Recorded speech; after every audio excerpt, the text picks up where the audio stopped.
So the entire first part of this video is going to be a blind comparison between the CKMOVA VCM5 and the Rode VideoMicro.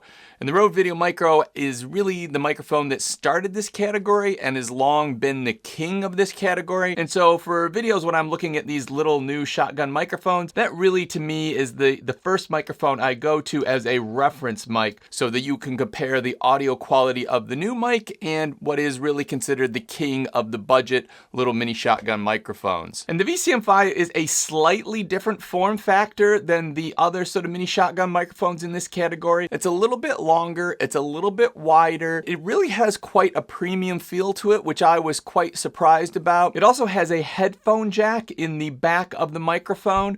But unfortunately for me, I discovered that that only works if you're plugging it into a smartphone, which kind of makes sense because all it's doing is passing through that smartphone's jack, the headphone portion of that jack back through the microphone. I am extremely impressed with the build quality. It's an all metal build. It feels quite solid. It does feel like quite a premium product, particularly at this price point. It comes with a shock mount, a windscreen, and dead cat. It also comes with two different cables, one to connect to a smartphone, tablet, or computer, and the other one for your camera. Now the shock mount is quite unusual. It is different than any of the shock mounts that I've seen in the past. In many ways, it doesn't seem much like a shock mount. It almost seems just more like a mount. When you look at the shock mount on the Rode VideoMicro, if you bump that mic, it sort of wobbles and wibbles around, and the little part of the shock mount that actually holds the microphone in place is sort of like a soft rubbery foam, which gives it some extra shock absorption. The mount for the VCM5 is a rigid mount. It's just one sort of rigid piece. It's not clear to me whether that is going to decrease the handling noise going into the microphone or not. But we will test out how well it does of isolating handling noise on the camera when we get into that portion of the test. The other thing I noticed when comparing this to the Rode VideoMicro in my initial tests is that the VCM5 has it's a hotter mic, which means it is sending a stronger signal into your camera. And if you use Canon cameras like I do, which have sort of notoriously poor preamps, where if you've got to crank that gain up, you start to get some sort of background amp hiss, it is nice to have a nice, strong, hot mic. And this one was significantly hotter and gave a significantly stronger signal than the Rode VideoMicro. All right, now we've got a real world vlogging test. We have microphone A on top of the camera. We have wind hitting the back of the microphone, and I have it just not quite a full arm's length from me. All right, now we got the same scenario. We are on microphone B, sort of walking and talking, vlogging test. We've got about the same amount of wind on the back of the microphone. Now our microphone A again. I'm just gonna tap the cage that the camera's in and see if we get any of that handling noise coming through the shock mount. I am seeing that register. I'm going to stop and do that.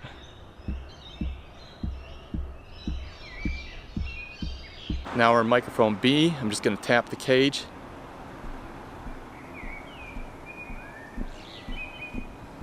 Yeah, that doesn't look like it's coming through on microphone B. It does look like it comes through on microphone A. But now I'm just going to test the handling noise on microphone A. Since we did see the tapping was getting it, it was coming through to the mic. So I'm just going to pass the camera back and forth between my left and my right hand.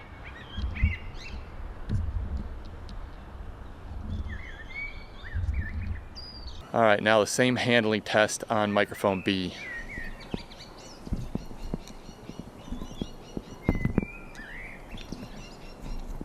So before I reveal what was microphone A and microphone B, I want you to formulate in your mind which one you thought was better, because once I reveal that, we're never going to be able to take that back. And right now, you are going to be able to make an unbiased choice about which microphone you like the sounds of better.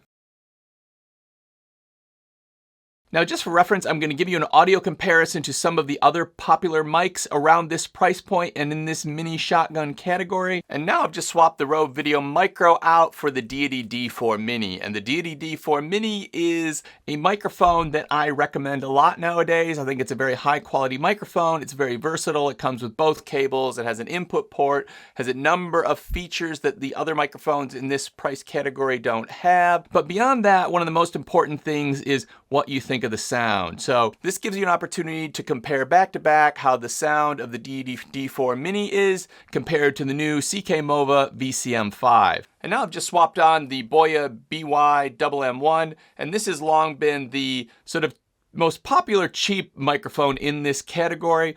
The shock mount's not quite as good, and it doesn't have some of the features of the other microphones, but it is a decent quality mic, particularly for the money. So if you're really scrimping on budget, then this is sort of the microphone that I generally recommend to people. And I think sound is a very subjective thing, so it's not really just about what I think of the sound signature or the sound of the microphone. It's really about what you think and what sounds best to you. So what did I think of this microphone? Well, the only negative I could really find with it was the mount. It's not a true shock mount, so any handling noise and tapping on the camera does go straight through to the microphone. But in fairness to this mic and its mount, on the Rode VideoMicro, you still got some of that coming through, just a lot less than you did on the CKMOVA VCM5. And when I turn to the positives, the first thing I gotta say is this is an extremely well-built microphone, and it actually looks pretty cool. It's really sort of an unusual looking microphone. It is a little bit bigger than some of the other ones, but it really has a premium feel to it, which I was very surprised by. It has the versatility of coming with the 2 cables, so you can use it with your laptop or smartphone or tablet, but you can also use it with your camera without having to buy an extra adapter or an extra cord. It comes with a wind muff that does a very good job. I was extremely impressed with how well it isolated and knocked out the wind, and it certainly was on par with the Rode VideoMicro in the comparisons that I did. And most importantly, it sounded great. I mean, it sounded really good. I was actually surprised at how good the sound quality was out of this tiny little microphone. As of the time of shooting this video, this microphone is not available on Amazon just yet. So I'm going to hold this video back until it is available. So I don't know exactly what the final price is going to be, but I will put a link in the description down below. So if you click down there, you should be able to find out what the current price is. And if you've watched this whole video and you're still not sure what's the best mini shotgun microphone for you, I've just put a playlist on screen now, and that will take you to a variety of reviews of microphones of this size and price point. And those videos should help you make the best possible decision.